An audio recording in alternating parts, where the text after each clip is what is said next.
자, 상위 25개의 기관, 25개 기관 중에서 17곳이 하락장에도 매수를 했다. 그리고 이 중에는 18위에 있는 무바달라 인베스트먼트, 아부다비의 국부펀드죠. 이곳까지 2234개의 비트코인을 ETF를 통해서 추가 매수를 한 25곳 중에 17곳이면 굉장히 많은 비중이잖아요. 기관들은 오히려 13F 공시를 보건대 저점 매수를 하고 있는 중이다. 백훈종의 전지적 비트코인 시점. 여러분 반갑습니다. 오늘은요, 이 비트코인 관련된 투자 기관들, 이 기관들이 13F라는 공시를 했거든요.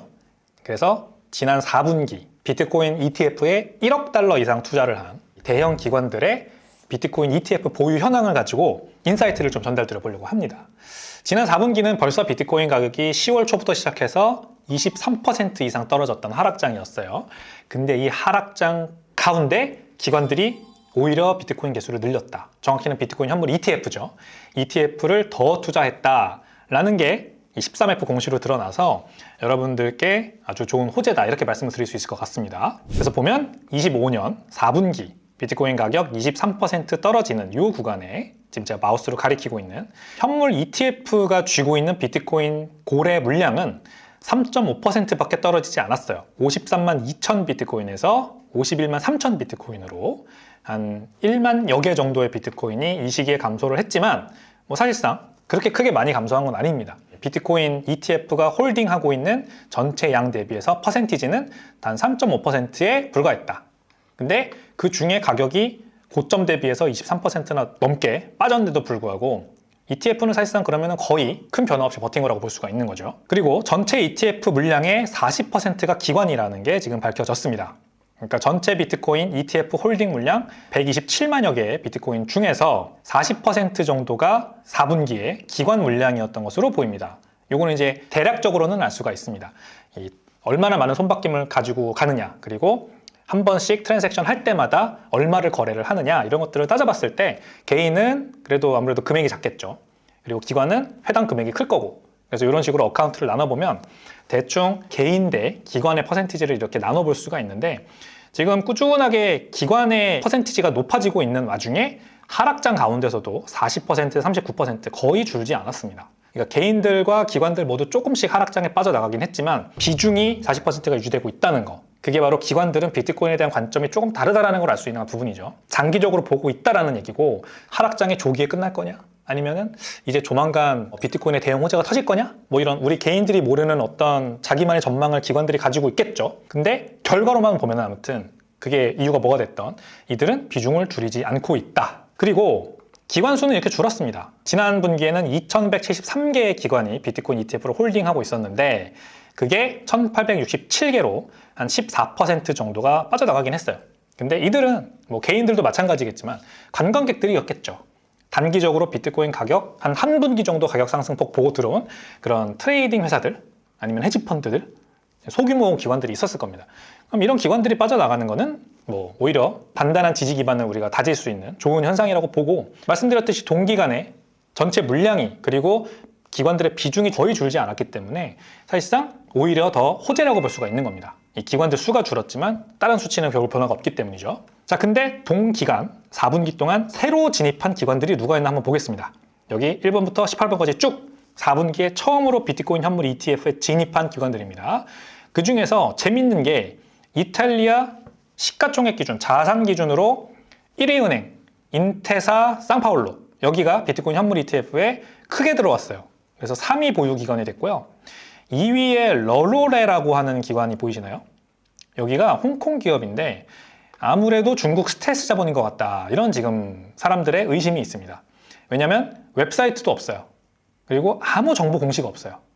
근데 이 회사가 그냥 갑자기 비트코인 ETF를 엄청나게 보유를 하면서 지금 들어온 거잖아요. 2위로 단숨에 이렇게 들어선 건데, 이 회사가 홍콩 회사고 이 대표 이름이 장후이라고 합니다. 근데 뒤에서 말씀드리겠지만 중국에서 빠져나오려고 하는 엑소더스 자금이 로로레라고 하는 회사 이 껍데기를 가지고 미국 ETF 시장에 지금 들어온 거 아니냐, 그런 이제 의심이 있고요. 그 다음에 이 밑에 있는 기업들 쫙 다 처음 이번에 비트코인 현물 ETF에 들어온 신규 진입 기관들입니다. 그러니까 하락장에서도 이렇게 비트코인에 저점 매수를 하는 기관들이 이렇게 많았다. 그리고 6,800개, 4,900개, 1,098개, 952개 이렇게 대규모 비트코인을 매수를 했다라는 거 알 수가 있는 부분이고요. 자, 앞서 말씀드린 로로레, 그러니까 하락장인데 중국의 스텔스 자본이 미국 ETF를 통해서 비트코인에 투자했다라고 하는 게 굉장히 좀 시사하는 바가 크다는 거죠. 여기 이제 제프 박이 로로레에 대해서 자신이 이제 알아본 바를 긴 글의 트윗을 통해 전달해줬는데 제가 오른쪽에 이렇게 요약을 해봤습니다. 대표 이름이 장후이, 그리고 홍콩에 삽니다. 참고로 장후이라는 이름은 미국의 존 스미스 같은 이름이에요. 우리나라로 치면은 김철수 같은 게 되겠나요? 김민수 진짜 많겠다. 김민수 같은 이름이다 이거죠. 그러니까 껍데기 회사에 껍데기 대표를 앉혀놓고 그 대표 이름이 김민수다 이러면은 누구로 특정하기가 되게 어렵잖아요. 김민수 당장 검색해봐도 엄청 많은 김민수가 나올 텐데 그런 거랑 비슷한 거란 얘기예요. 장후이라는 이름으로 내세운 이 회사, 그리고 LTD로 끝나기 때문에 이런 법인명을 보건대 미국 시장 우회 투자 위에 케이먼 제도나 BVI, 브리티시 버진 아일랜드죠. 이 미국 밑에 있는 캐리비안 해 그 인근에 있는 페이퍼 컴퍼니 많이 세우는 오프쇼어 그 지역에 있는 나라들에 세운 페이퍼 컴퍼니가 아니냐, 이런 의심이 있고요. 무엇보다도 페이퍼 컴퍼니일 수밖에 없는 게 아무 정보가 없어요. 웹사이트도 없고 어떤 정보 공시도 없고 그냥 로로레 LTD라고 하는 이름 하나만 딱 13F 공시에 나온 겁니다. 그리고 이 회사가 어떤 것들을 보유하고 있냐, 비트코인 현물 ETF가 있으면 보통 뭐 다른 것들도 있을 거 아니에요. 근데 아무것도 없고 오직 블랙락 비트코인 현물 ETF, 아이비트 딱 하나 보유하고 있다고 합니다. 그러니까 너무나도 뻔한 목적인 게 보이죠. 일단 홍콩 회사고 장후이가 대표다. 그러면 중국 자본일 거고 중국 자본이 홍콩을 통해서 자본을 해외 투자한다는 명목으로 이제 내보냈겠죠. 근데 그 해외 투자는 브리티시 버진 아일랜드나 케이먼 같은 데다 페이퍼 컴퍼니 세워서 투자를 했고 그 회사가 어디에 투자했나? 미국에 있는 비트코인 현물 ETF에 투자를 했다. 그러니까 결국 비트코인 투자하기 위해서 이런 복잡한 과정을 거쳐가지고 중국 자본이 들어온 거다. 이렇게 볼 수가 있는 겁니다. 여기 밑에 써놨듯이 도피처를 찾던 중국 자본이 가장 안전한 시장인 미국에서 그 중에서도 가장 확실한 투자처 어디야? 했을 때 비트코인이다라고 보고 아이비트를 선택했을 가능성이 있습니다. 모르는 거지만 이건 다 추정입니다. 근데 아마 그럴 가능성이 가장 크겠죠. 그죠? 그래서 왜 이 하락장에 중국 자본이 4,000개가 넘는 비트코인을 현물 ETF를 통해서 투자를 했냐, 이거를 우리가 투자 인사이트로 좀 삼아보면 좋지 않을까. 자, 상위 25개의 기관, 제인 스트리트, 뭐 세콰이아 캐피털, 시타델, 밀레니엄, 뭐 이런 많은 기관들이 있는데 25개 기관 중에서 17곳이 하락장에도 매수를 했다. 그리고 이 중에는 18위에 있는 무바달라 인베스트먼트, 아부다비의 국부펀드죠. 이곳까지 2,234개의 비트코인을 ETF를 통해서 추가 매수를 한, 굉장히 그래서 저점 매수를 한 기관들이 많았다.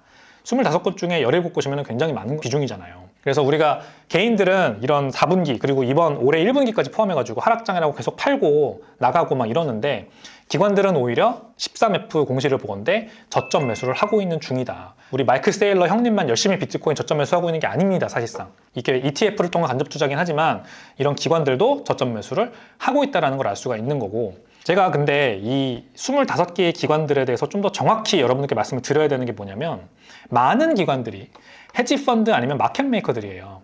그러니까 저점 매수를 했다라고 하는 개념은 어떤 기관이 비트코인의 장기적인 가격 상승을 예측을 하고 계속해서 개수를 늘려나가고 있을 때 그렇게 우리가 얘기할 수 있는 건데, 사실상 제가 솔직하게 말씀드리면 여기서 보여드린 25개의 기관들은 거의 대부분은, 많은 비중은 헤지펀드들 그리고 마켓메이커들이거든요. 얘네들은 사실 가격 상승, 우상향, 장기 우상향을 보고 들어오는 기관은 아니고요. 그냥 비트코인으로 차익 거래해서 돈 벌려고 하거나 아니면 비트코인으로 단타 쳐서 돈 벌려고 하는 기관들이잖아요. 근데 이들은 왜 그러면은 하락장의 개수를 늘려나는 거죠? 왜 그랬을까? 이들은 여기 제인 스트리트 가장 대표적으로 유동성 공급자 마켓메이커거든요. 자, 이들은 왜 그랬냐? 일단 마켓메이커 유동성 공급자들은 월가 최고의 단타 매매를 하는 곳들입니다. 즉 ETF 거래량이 커지면 비트코인 현물 ETF 매수 매도가 거래량이 커지면 커질수록 얘네들은 더 돈을 많이 벌어요. 매수 매도 호가를 촘촘하게 이렇게 유동성을 공급해서 메워놓고 거기에서 체결이 되면 될 때마다 자기네가 수수료를 가져가니까 오히려 가격이 하락하는 하락장에 거래량이 늘어날 것으로 보고 비트코인을 더 많이 사놨다. 이렇게 볼 수가 있는 겁니다. 비트코인 ETF를 사놓고 그거를 이용해서 촘촘하게 AP, ETF의 유동성 공급자를 AP라고 하거든요. 그 역할을 하기 위해서 비트코인 현물 ETF를 많이 샀다라는 거죠. 그러니까 결국 기관들이 더 많은 거래량을 촘촘하게 이렇게 유동성 공급해서 조성을 해주면 이게 가격 바닥을 굉장히 지지하는 하나의 큰 바닥이 됩니다. ETF 시장에서 많은 손바뀜이 일어나면 일어날수록 가격이 급전직하로 떨어지는 일은 줄어들 수밖에 없겠죠. 그게 바로 비트코인 시장이 성숙해지고 있다는 증거고, 이거는 비트코인은 굉장히 좋은 현상입니다. 그리고 두 번째, 헤지펀드 및 대형은행들. 헤지펀드들은 일단 현선물 차익 거래를 한다 제가 말씀드렸죠. 배웠죠. 지난 점심 시간에. 밀레니엄 매니지먼트, 시타델, 브라벤 하워드 이런 곳들이 이제 헤지펀드 및 대형 은행들인데 얘네들은 비트코인의 가격 상승이나 하락을 베팅을 하는 애들이 아니에요. 선물과 현물 간의 가격 괴리를 계속해서 프리미엄을 뽑아낼 수만 있으면 만족하는 애들이거든요. 그러니까 마찬가지인 거죠. 이들도 왜 비트코인을 그러면 ETF로 이렇게 투자를 하냐. 선물 시장 계속해서 기회가 되기 때문에 선물 숏 잡고 현물 ETF 사서 이 중간 차익을 먹으려고 계속해서 현물 ETF 양을 늘려가고 있는 겁니다. 마찬가지 관점이에요. 헤지펀드들이 이렇게 비트코인 가격이 상승하든 하락하든 기회를 보고 들어와서 현선물 차익거래 기회를 보고 들어오고 있다는 거는 이것도 또한 비트코인 가격이 이렇게 하락장일 때는 견고하게 바닥을 지지는 역할을 해줍니다.